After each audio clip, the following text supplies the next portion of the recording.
Good morning વિદ્યાર્થી મિત્રો આપણે ચેપ્ટર 1 વિદ્યુત ભાર અને એના ક્ષેત્રો કે જે સ્થિર વિદ્યુતના બે ચેપ્ટર છે એમાંથી પહેલા ચેપ્ટરમાં આપણે ચર્ચા કરી.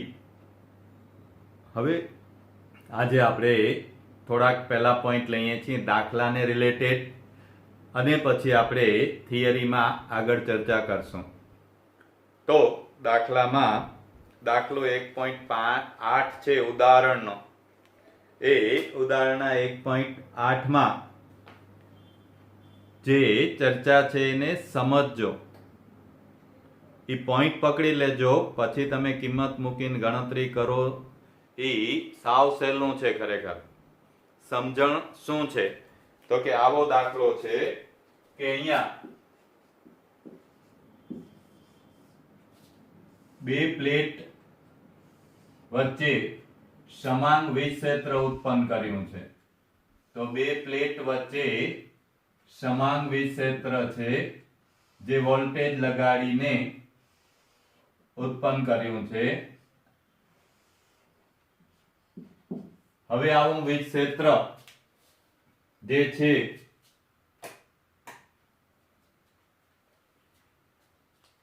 એ વીજ ક્ષેત્ર ધન થી ઋણ તરફ હોય એટલે આપણે એની તીરની દિશા ઉપરથી નક્કી કરી શકીએ કે આ પ્લેટને ધન ભારિત કરેલી છે, આ પ્લેટને ઋણ ભારિત કરેલી છે. બીજા ચેપ્ટરમાં આવશે પણ અહીંયા તમને હવે રિવિઝન છે એટલે ખ્યાલ આવે કે આ વીજ ક્ષેત્ર બરાબર લગાડેલ વિસ્થિતિમાનનો તફાવત ભાગ્યા તે બે પ્લેટ વચ્ચેનું લંબ અંતર. આવું વીજ ક્ષેત્ર લગાડેલું છે. પર આ બે પ્લેટ વચ્ચે બેટરી જોડી દઈએ તો આ વીજ ક્ષેત્ર રચાય. એટલે ખબર પડી આ ધન છે આ ઋણ છે. હવે તો કે બે શક્યતા. એક તમે ઇલેક્ટ્રોન મૂકો તો એ ઋણ ભારિત છે, અને બીજો પ્રોટોન કે આલ્ફા કણ મૂકો તો એ ધન ભારિત છે. મતલબ કે અહીંયા ધન ને ઋણ ને વિચારવાના છે. તો સાવ સહેલું છે. ધારો કે હું અત્યારે આ પરિસ્થિતિમાં ઋણ વીજભાર ઇલેક્ટ્રોન મૂકું તો સાવ સહેલું છે કે ઋણ છે તો ધન તરફ આકર્ષાશે, ઋણ થી અપાકર્ષણ થશે. ધન તરફ આકર્ષાશે નો મતલબ કે જો ઋણ વીજભાર હોય એટલે કે ઇલેક્ટ્રોન હોય તો તે વીજ ક્ષેત્રની વિરુદ્ધ દિશામાં એની ઉપર બળ લાગે અથવા તો ઈ પ્રવેગી ગતિ કરે. કારણ કે બળ લાગે છે F બરાબર ma.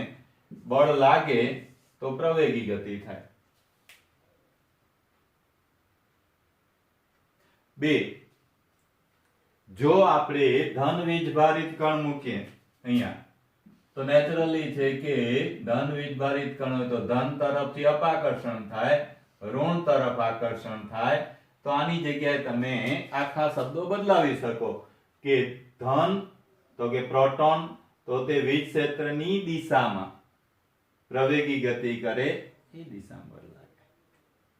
બસ ધન ને ઋણ વીજ ક્ષેત્ર ઉપરથી નક્કી થાય કઈ બાજુ ગતિ કરશે.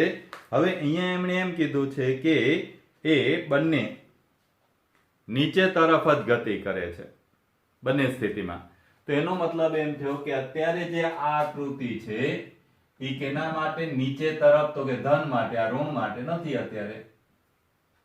તો મારે ઋણ માટે આકૃતિ દોરવી હોય તો શું કરવાનું? તો કે આ વીજ ક્ષેત્ર ઉલટાવી નાખું. જો હું વીજ ક્ષેત્ર ઉલટાવી નાખું બરાબર કે આ રીતે ધન થી ઋણ તરફ,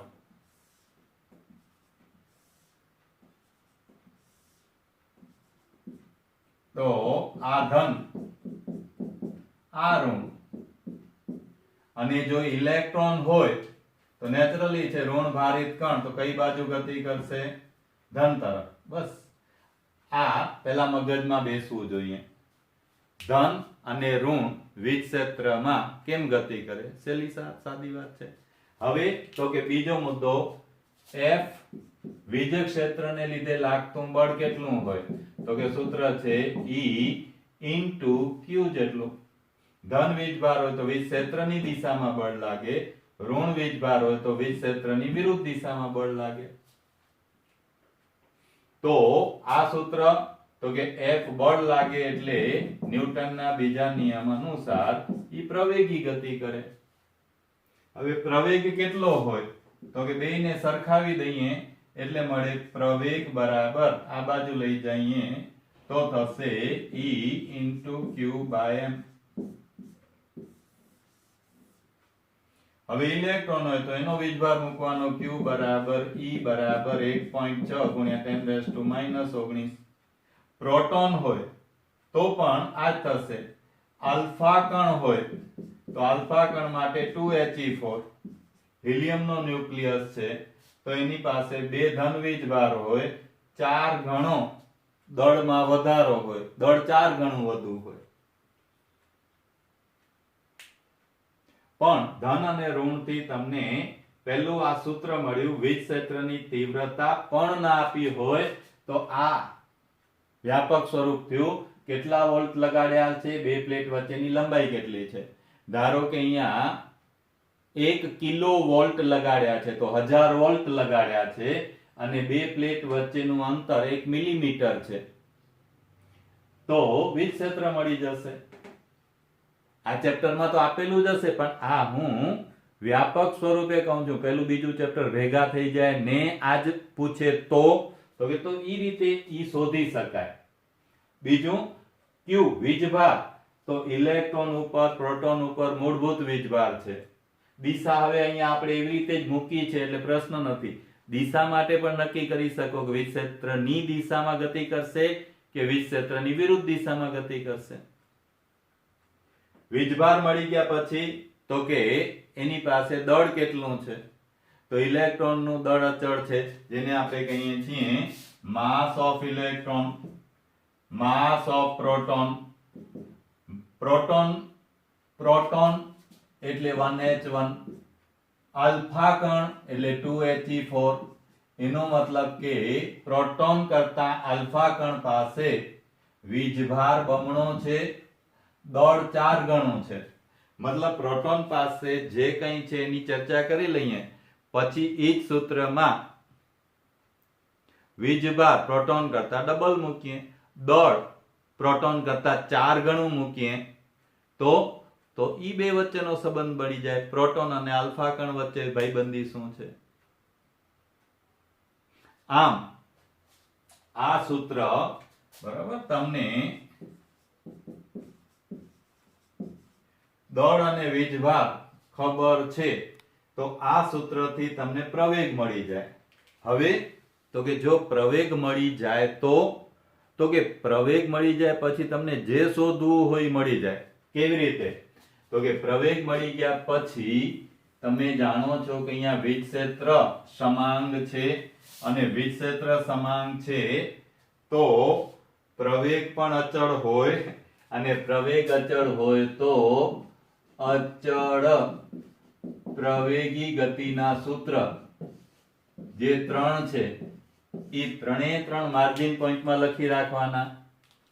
પહેલું સૂત્ર છે V બરાબર V0 પ્લસ AT. આ સૂત્ર ક્યારે લગાડાય? તો કે એમ કીધું હોય કે સ્થિર સ્થિતિમાંથી ગતિ શરૂ કરે છે એટલે V0 0 તો 10 સેકન્ડે એનો વેગ કેટલો હશે? તો 10 સેકન્ડે એનો વેગ આટલો છે ને પ્રવેગ શોધવો છે તોય મળે. 10 સેકન્ડે પ્રવેગ આપ્યો છે ને વેગ શોધવો હોય તોય મળે. મતલબ સમય સાથે ચર્ચા હોય તો આ સૂત્ર લાગુ પડે. પણ અંતર કાપે છે, અંતર કે t સમયે એ 2 મિલીમીટર અંતર કાપે છે તો બીજું સૂત્ર D બરાબર V0t પ્લસ હાફ AT². અંતર અને સમય આપ્યા છે તો આના ઉપરથી પ્રવેગ મળે. શરૂઆતનો વેગ 0 છે. હવે સમય ના આપ્યો હોય અને અંતર ને વેગ વચ્ચેની વાત હોય તો કે 2AD બરાબર v² - v0². હવે આ દાખલો એટલે દાખલો નથી, ખરેખર આ દાખલો એક માત્ર થિયરી છે કે હવે આ તમને મળી ગયા પછી તમને પ્રવેગ જોઈએ છીએ તો પ્રવેગ તમે આ 3 સૂત્ર ઉપરથી મેળવી શકો. વેરાયટી આ જ દાખલામાં 4 કે 5 જાતની બનાવી શકો. રકમ બદલાવતા જાઓ કે સમય ને વેગ તો આ વાત થાય તો પ્રવેગ મળે, અંતર સમય તો પ્રવેગ એનાથી મળે, અંતર અને વેગ અંતર અને વેગ તો આ સૂત્ર ઉપરથી મળે. એવી જ રીતે ઊંધું તમને પ્રવેગ આપી દે ને પછી કે વેગ શોધો, આટલા અંતરે વેગ કેટલો હશે તો એ શોધી શકીએ. કેના કરતા કોણ વધુ અંતર કાપશે તો એ તમે આના ઉપરથી શોધી શકો, પ્રવેગ મળી જાય તો આ 3 સૂત્રો બહુ અગત્યના જે 11માં આવી ગયા, જે પસંદગી કરતી વખતે પરિસ્થિતિ રકમ ઉપર આધાર રાખે કે રકમમાં શું આપ્યું છે અને શું શોધવાનું છે. હવે અહીંયા એમ કે છે કે મુક્ત દરેક કિસ્સામાં પતન માટે લાગતો સમય ગણો, ગુરુત્વ અસર હેઠળ મુક્ત પતન સાથેનો તફાવત જણાવો. એનો મતલબ કે પહેલા આપણે શું કરવાનું છે કે એની પાસે પ્રવેગ છે તો સમય શોધવાનો છે, જ્યારે ગુરુત્વાકર્ષણ બળ ગણતરીમાં લેતા નથી.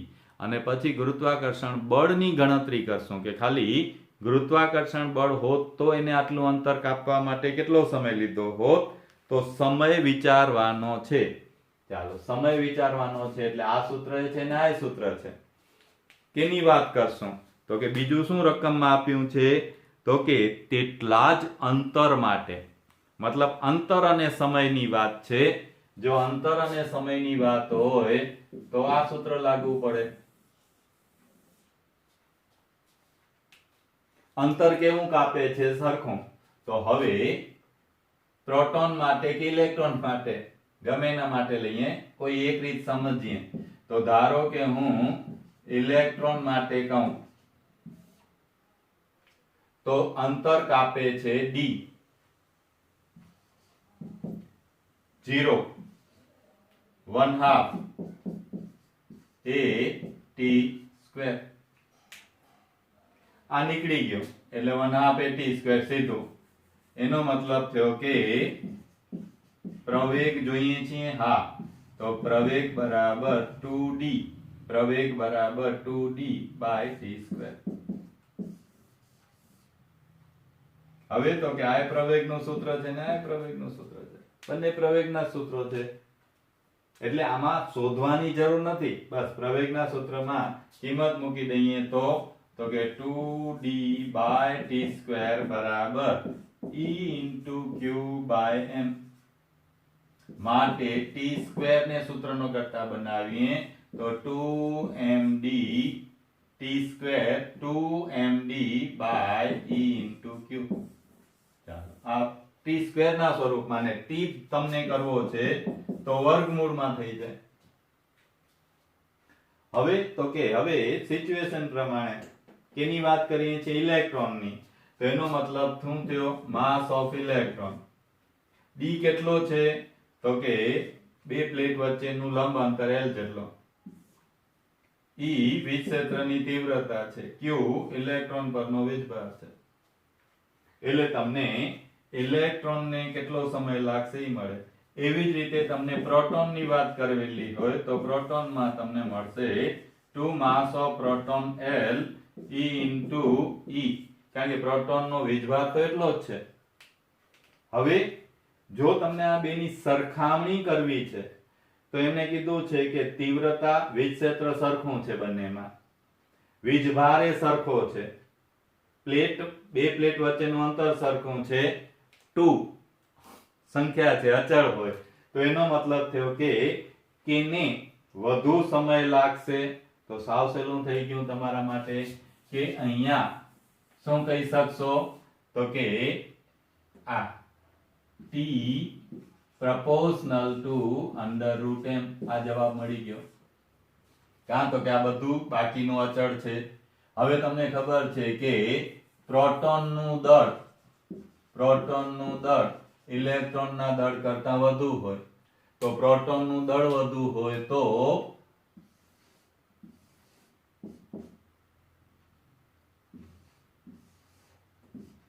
બરાબર પહેલા પણ મેં બતાવ્યું હતું. આ છે પ્રોટોન, આ છે ઇલેક્ટ્રોન, આનું દળ વધુ છે તો નેચરલી છે આ તંદુરસ્ત છે વધુ, તો એને દળ વધુ છે તો ટાઈમે વધુ લાગશે. તો આપણે કહી શકીએ એટલું જ અંતર કાપવા માટે પ્રોટોનને ઇલેક્ટ્રોન કરતા વધુ વાર લાગશે. જ્યારે ગુરુત્વાકર્ષણ બળમાં ખબર છે દળ પર આધાર રાખતો નથી. પ્રોટોન હોય, ઇલેક્ટ્રોન હોય, કીડી હોય કે હાથી હોય, ગુરુત્વાકર્ષણ બળની અસર હેઠળ મુક્ત પતન કરે ત્યારે સરખી ઊંચાઈએથી નીચે આવવા માટે સરખો સમય લાગે, કારણ કે દળ પર આધાર રાખતો નથી. તો આ રીતે સાવ સહેલાઈથી તમે કરી શકો. હજી આમાં વેરાયટીઓ તમે બનાવી શકો. આજ બધું ક્યાં કામ આવશે? છઠ્ઠા ચેપ્ટરમાં કે એક તારને પૂર્વ પશ્ચિમ રાખીને નીચે મોકલીએ ને આટલા અંતરેથી નીચે આવે છે ને આટલા સમયમાં નીચે આવે છે ને ઉપરથી આટલા અંતરે એનો, તો એ બધામાં આ સૂત્રોને ખાલી વિચાર રાખવાના છે. તો આ થશે એક વાત દાખલાની. એવી જ રીતે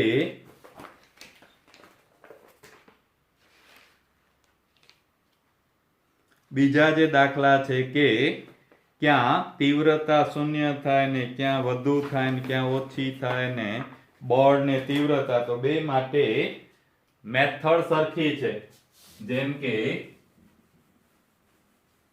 તમને રકમ આપેલી હોય ત્યારે એ રકમ ઉપરથી સમજવાનું એ છે કે તીવ્રતા કે બળ એ બંને સદિશ રાશિ છે, અને જો સદિશ રાશિ હોય તો એને મૂલ્ય ઉપરાંત દિશાની જરૂર પડે.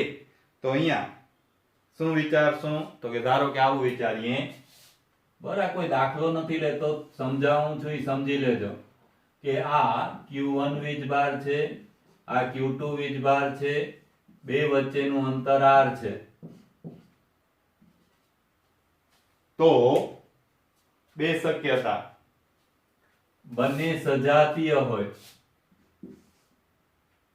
Q1 અને Q2 બંને ધન ધન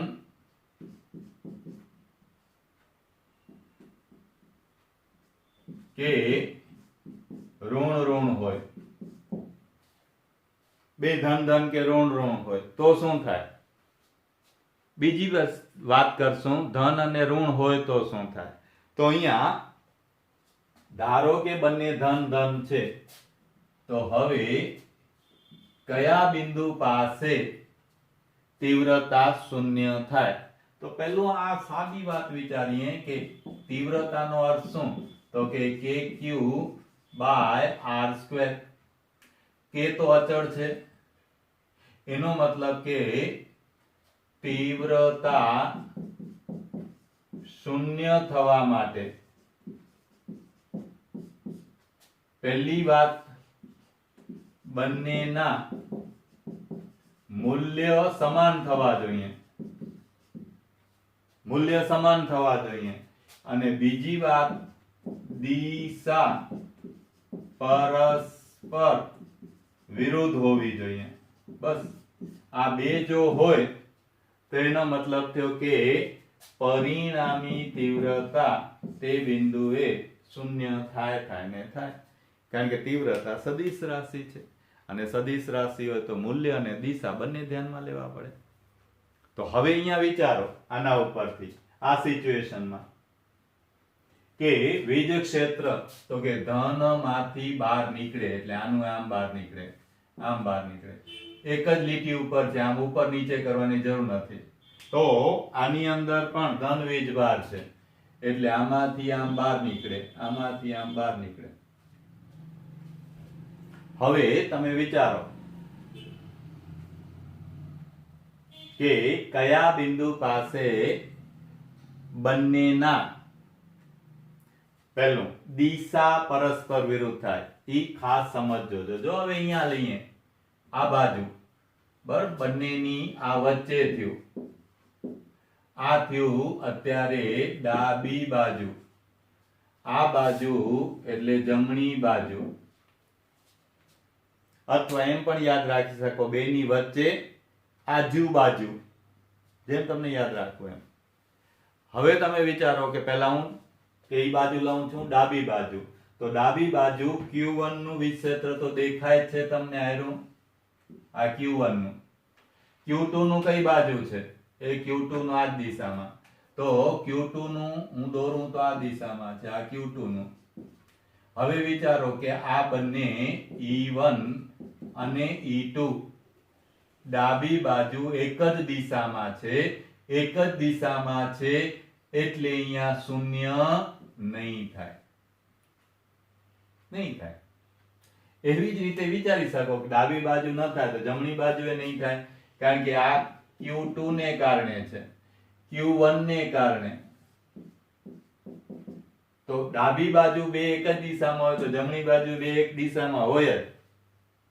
તો આ જમણી બાજુએ નહીં થાય. એટલે શું જવાબ આવ્યો? બંનેની વચ્ચે, મધ્ય શબ્દ નથી વાપરતો, બેની વચ્ચે, between them, not middle. તો વચ્ચે તો કે હા જુઓ, આ E1 ની દિશા, આ E2 ની દિશા, તો કે આમાં ક્યાંક શક્ય છે. એનો મતલબ કે બંને ધન ધન કે બંને ઋણ ઋણ, એટલે કે સજાતીય વીજભારો હોય તો કે તો બે વીજભારોની વચ્ચે ક્યાંક તીવ્રતા શૂન્ય થશે. હવે ઈ ક્યાં થશે તો કે એ તમે એપ્રોક્સિમેટલી કહી શકો છો. જો હવે કે E બરાબર KQ બાય R². K તો અચળ છે એટલે આ અચળ થવું જોઈએ. તો આ વધુ હોય તો આ વધુ હોય, આ ઓછું, એટલે કે શું શબ્દ વાપરશું? જ્યાં વીજભાર વધુ તો તેનાથી અંતર વધુ. પછી બીજું ન લખાય, બીજું સમજી જવાય કે વીજભાર ઓછો તો એનાથી ઓછા અંતરે. એટલે કે ધારો કે અત્યારે Q1 બરાબર 9 વળી નહીં દેખાય, બરોબર 8 કુલમ છે અને Q2 બરાબર 2 કુલમ છે. તો એનો મતલબ બહુ સ્પષ્ટ થયો. અને આ બે વચ્ચેનું અંતર R બરાબર 10 સેન્ટીમીટર છે. તો ખબર તો પહેલી પડી ગઈ કે બે ધન છે અથવા બંને ઋણ છે તો બે વીજભારની વચ્ચે ક્યાંક મળશે. એમાંય ક્યાં? તો કે આ 10 સેન્ટીમીટર છે એટલે બરોબર વચ્ચે, 5 તો નહીં જ મળે. તો જે બાજુ વીજભાર વધુ છે એનાથી દૂર. એનો મતલબ કે ધારો કે આ Q1 વીજભાર વધુ છે તો એનાથી દૂર, આ દૂર, અને આ 2 કુલમ વીજભાર છે એની નજીક. તો એનો મતલબ કે જો આની સાપેક્ષે લઈએ તો 5 થી વધુ આવશે, અને આની સાપેક્ષે લઈએ તો 5 થી ઓછો આવશે. આમ બે ચોઈસ તમે સહેલાઈથી નક્કી કરી શકો કે આ ના આવે, આમાંથી આવે. હવે તમે ગણતરી કરવી હોય, સૂત્ર વિચારવું હોય તોય તમને આવડે. કઈ રીતે? જોજો હવે દિશા આ ખબર પડી ગઈ, બે ની વચ્ચે બે ધન કે બે ઋણ હોય તો. હવે હું તમને સૂત્ર મેળવીને બતાવું છું, એ સમજજો કે બંનેના મૂલ્યો સરખા થાય. તે અચળ છે એટલે તમે કહી શકો Q1 આખું અંતર R છે. હવે ધારો કે Q1 વીજભારથી x અંતરે મળે છે તો બાકીનું થયું r માઇનસ x.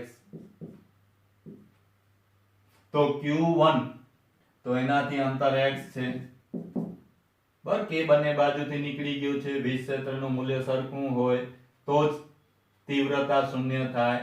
બીજી બાજુ તો કે q2 તો r માઇનસ x.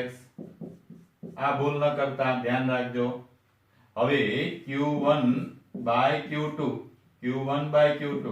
બરાબર x છેદમાં r માઇનસ x. તમને શું શોધવું છે? તો કે ભાઈ મને x શોધવો છે. શું આપેલું છે? તો કે r આપેલું છે. તો q1 q2 નો ગુણોત્તર છે ઈ જ આ ગુણોત્તર રહેશે. સમજો છો?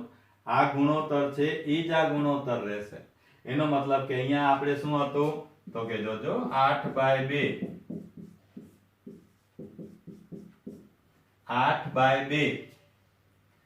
q1 8 હતો આ 2 એટલે એ આ જવાબ મળ્યો 4.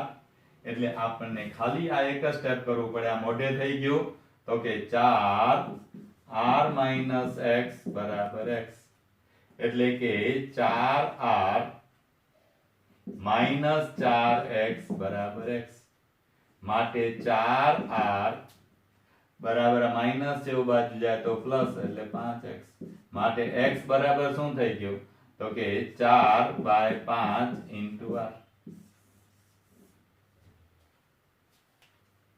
હવે અહીંયા તમે એક મનમાં લઈ લીધું ને આ -4 4 તો પછી તમે સાવ સહેલાઈથી કહી શકો કે જવાબમાં શું આવશે? આ 4r તો આવશે અને એક માઈનસ છે આ બાજુ જશે એટલે પ્લસ તો એ 5 થઈ જશે.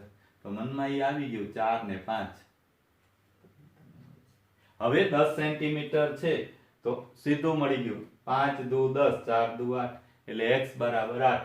એટલે કે અહીંયાથી કેટલા હશે? આટલા અંતરે. આ ગણતરી કરીને મારે ગણતરી નથી કરવી. અરે ભાઈ એમ કઈ હાલે?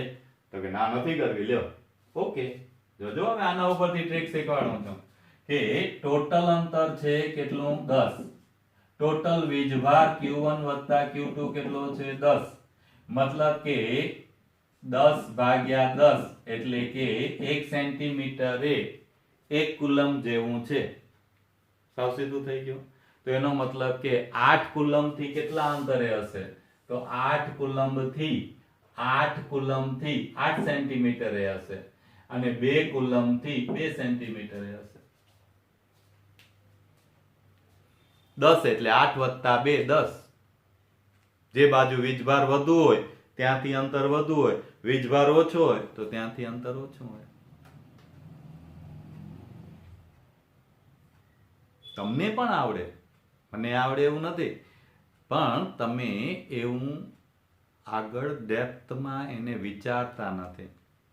જો થોડુંક આટલું વિચારો ને તો તમને પણ આવી બધી ટેકનિક મળે. હવે તમે જાતે વિચારો કે એક પ્લસ ને એક માઇનસ છે તો શું? બે વિજાતીય વીજભાર છે. q1 અને q2 ધન અને ઋણ છે અથવા ઋણ અને ધન છે. તો તીવ્રતા ક્યાં મળશે? તો કે કાં ડાબી બાજુ કાં જમણી બાજુ. કારણ કે બેયની વચ્ચે નહીં મળે. જે હમણાં ચર્ચા કરી એના ઉપરથી પછી એટલું લોજિક સમજવાનું, કેટલું ફટાફટ રિવિઝન કરવાનું. તો આ હોય તો વચ્ચે શૂન્ય નહીં થાય. એટલે બે શક્યતા, ડાબી બાજુ થશે અથવા જમણી બાજુ થશે. હવે ડાબી કે જમણી માંથી ક્યાં શક્ય છે? તો કે વળી પાછું ઈ જ. આ 8 કુલમ છે ને આ 2 કુલમ છે.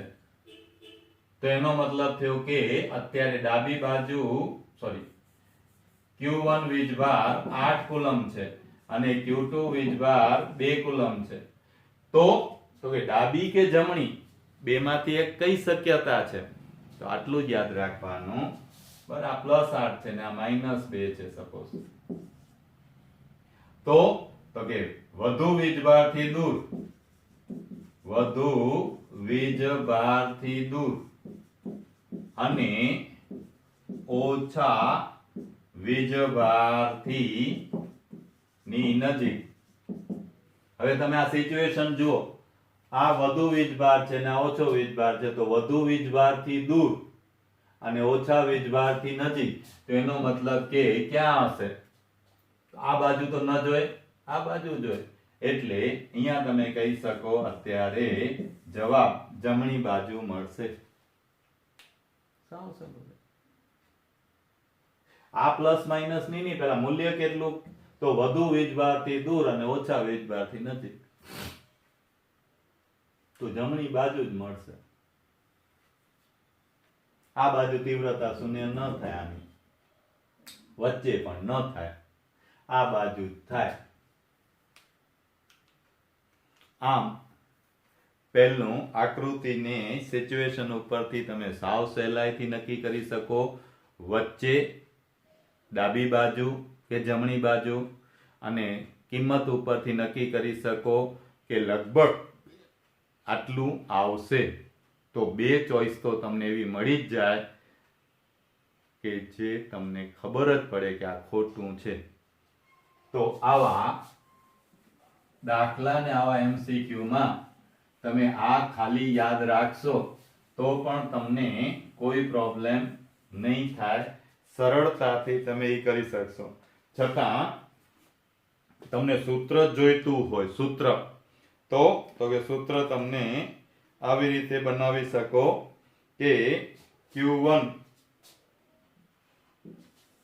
આ Q2, Q1 આ Q2, બરાબર. આ તટસ્થ બિંદુ ધારો કે ન્યુટ્રલ પોઈન્ટ, તો Q1 લેસ ધેન Q2 છે, અને બંને સજાતીય વીજભારો છે. બે ધન કે બે ઋણ. આનું મૂલ્ય ઓછું છે એટલે એની નજીક, આનું મૂલ્ય વધુ છે એટલે એનાથી દૂર. તો ધારો કે આ અંતર છે x1, આ અંતર છે x2, અને ટોટલ અંતર છે એને x કહીએ, બરાબર. r કીધો તો x કહીએ. તો કે તો આનો જવાબ પહેલો આવે x બાય x2 બરાબર under route Q1 by Q2, Q1 by Q2, અને બારે +1. શું કામ? તો કે તમને સામાન્ય રીતે કુલ અંતર આપેલું હશે ને કોઈ એક થી શોધવાનું હશે, તો x2 થી શોધો. તો શું કર્યું છે? જે સૂત્ર આપણે મેળવ્યું હતું એનું યોગ વિયોગ કરીને આ સૂત્ર મેળવેલું છે. એવી જ રીતે x1 ને તમે લ્યો તો x1 ને થઈ જશે. આ એક યાદ રાખો એટલે પછી શું કામ? તો કે Q2 x2 શું કામ લીધું? સામાન્ય રીતે એમ કે વધુ વીજભારથી અંતર, તો બરાબર. એટલે આ એક યાદ રાખો. હવે એવી જ રીતે વિજાતીય વીજભાર હોય તો એક પ્લસ ને એક માઇનસ હોય, અને સાથે સાથે જો Q1 નું મૂલ્ય Q2 કરતા ઓછું હોય, Q1 નું મૂલ્ય Q2 કરતા ઓછું હોય, અને બંને વિજાતીય હોય, તો ક્યાં મળશે? તો કે ઓછા વીજભારથી નજીક અને વધુ વીજભારથી દૂર. તો આ Q2 વધુ વીજભાર છે, Q1 ઓછો વીજભાર છે. તો Q1 ની નજીક અને Q2 થી દૂર, એટલે અહીંયા ન્યુટ્રલ પોઈન્ટ મળશે. જો બે વિજાતીય હોય તો આ અંતર છે એને કહીએ L અને x. આ બે વચ્ચેનું અંતર x, અને કોઈ આનાથી અંતર L.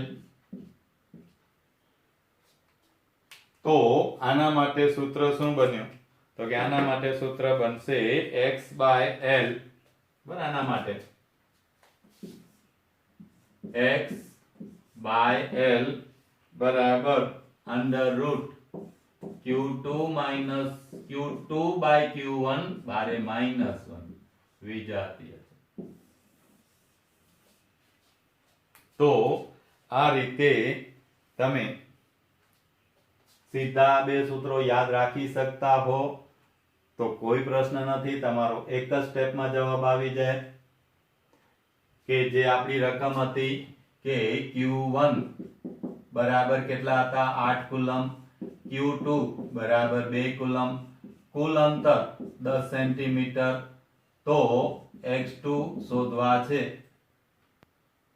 તો x2 શોધી શકશું. હવે અહીંયા આમ હતું એટલે આને આપણે Q2 કહેશું, આને Q1 કહેશું. કા એમણે એમ કીધું છે Q1 લેસ ધેન Q2 તો Q1 લેસ ધેન Q2. ભલે સાવ સહેલું થઈ ગયું, બધી કિંમત આપી છે મૂકીએ.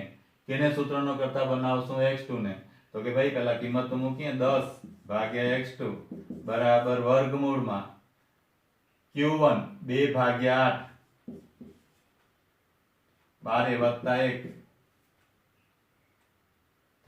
2 ભાગ્યા 8 એટલે 4 વર્ગમૂળમાં 4 એટલે 1/2 1/2 પ્લસ 1 તો કે 1 પ્લસ 1/2 2 કુ 2 વત્તા 1 એટલે 3/2 કેના બરાબર 10 છેદમાં x2. માટે x2 બરાબર શું થઈ ગયું તો કે x2 એટલે 5 દુ 10 અને આ 3 એટલે 5 ના સોરી આ 10 દુ 20 ભાગ્યા 3 6 તેરી 18 ને એવા કઈ, તો x2 બરાબર તમને આ મળી જાય કે વધુથી આટલા અંતરે હશે. એવી જ રીતે બે વિજાતીય હોય તો ડાબી બાજુ કેટલા અંતરે હશે, પણ આવી થોડી પ્રેક્ટિસ કરો. તમે શું કરો છો, એક વખત સૂત્ર યાદ રહી ગયું પછી એની પ્રેક્ટિસ નથી કરતા કે લોંગ મેમરીમાં કન્વર્ટ થાય. બરાબર, એટલે આ સીધું યાદ રહે તો, નહીતર જે મેં રીત કીધી છે એનાથી તમે એક સ્ટેપ કરો. પહેલું નક્કી કરો મધ્યમાં ડાબી બાજુ જમણી બાજુ, અને પછી તમે કિંમત મૂકીને મનમાં જ ગણતરી કરો. તો આવા જે પણ વીજ ક્ષેત્રની તીવ્રતાના કે બળના, બળ હોય તો શું હોય, ત્રીજો વીજભાર મૂકેલો હોય, કાં તો કે બળ તો બે વીજભારો વચ્ચે લાગે ને, તો એમ કે ત્રીજો વીજભાર ક્યાં મૂકશું, તો એ નક્કી થઈ જાય વચ્ચે મૂકશું, ડાબી બાજુ મૂકશું કે જમણી બાજુ મૂકશું. અને પછી એમાં સૂત્ર લાગે કે Q1 Q2 by r², એટલે Q1 Q3 અને Q2 Q3. ધારો કે આ બે વીજભારો છે Q1 ને Q2, ત્રીજો વીજભાર ક્યાં મૂકશું તો એ નક્કી પેલા કરી લીધું. હવે આને સ્મોલ q કીધો, આ અંતર x1 આ અંતર x2, ટોટલ અંતર આપ્યું છે x. તો હવે બળ ક્યાં શૂન્ય થશે તો કે જ્યાં બે બળો સરખા મૂલ્યના. તો ઈ ખબર છે F બરાબર k Q1 Q2 by r². તો સીધું સૂત્ર લખ્યું કે તો બે બાજુથી નીકળી ગયા, Q1 Q by x1 બરાબર Q2 Q x2. Q એ નીકળી ગયો એટલે શું થઈ ગયું, Q1 by Q2 બરાબર x1 by x2. યોગ વિયોગ લઈએ, ટોટલ અંતર x આપેલું છે તો Q1 plus Q2 by Q2 બરાબર x1 plus x2. બે બાજુ +1 કર્યા છે, આવડે ને એવું તો યોગ વિયોગ by x2. આ ટોટલ અંતર છે x. બસ પછી x2 ને સૂત્રનું કરતા બનાવજો. ઈ જે વાત કરી હતી, કારણ કે સદિશ રાશિ હોય ત્યાં પહેલા દિશા એક નક્કી કરી લેવાની, વચ્ચે હશે ડાબી બાજુ હશે જમણી બાજુ, પછી માત્ર મૂલ્યની વાત છે. તો એ મગજમાં ખબર છે કે વીજભાર વધુ ત્યાંથી દૂર, વીજભાર ઓછો ત્યાંથી નજીક. બસ તો આવા તમને દાખલા કે MCQ માં સાવ સરળતાથી ખબર પડી જશે કે શું થશે. એના પછી ચર્ચા આવે છે જેમાં આપણે લેશું ગાઉસનો નિયમ, જે વિદ્યુત ફ્લક્સ માટે છે. તો ફ્લક્સ, હવે યાદ કરી જુઓ, ફ્લક્સ આ ચેપ્ટરમાં આવે છે, ચોથા પાંચમા ચેપ્ટરમાં આવે છે વિદ્યુત ફ્લક્સ કે ચુંબકીય ફ્લક્સ. કરો યાદ. એટલે હમણાં આપણે ચર્ચા કરીએ ત્યાં સુધી નાની રિસેસ.